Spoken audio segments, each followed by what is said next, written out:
గౌరవ ముఖ్యమంత్రి గారు కూడా లేఖ రాశారు అధ్యక్ష. దాంట్లో చాలా స్పష్టంగా చిత్తూరు నియోజకవర్గంలో ఒక యూనివర్సిటీ ఏర్పాటు చేయాలని ఆయన కోరటం కూడా జరిగింది అధ్యక్ష.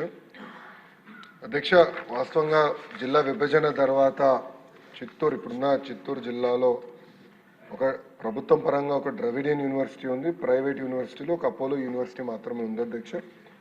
గౌరవ ముఖ్యమంత్రి గారు మాకు ఇచ్చిన ఆదేశాల్లో చాలా స్పష్టంగా ప్రతి జిల్లాలో కనీసం ఒక ప్రైవేట్ కానీ ప్రభుత్వ యూనివర్సిటీ ఉండాలి, ఆ దిశగా మీరు పనిచేయాలని ఆయన చెప్పారు అధ్యక్ష.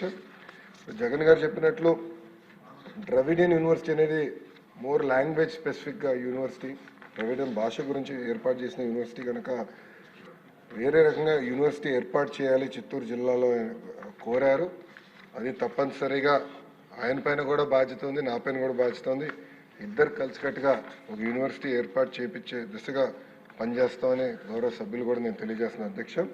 అదేవిధంగా యనమల దివ్య గారు అడిగారు అధ్యక్ష, గత ప్రభుత్వం జూనియర్ వ్యవస్థని అంటే ప్రభుత్వ జూనియర్ కళాశాలని నిర్వీర్యం చేశారు.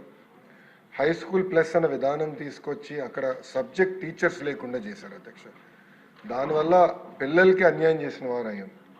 మార్కులు సరిగా రాలా, పర్ఫార్మెన్స్ లేకుండా పోయింది అధ్యక్ష.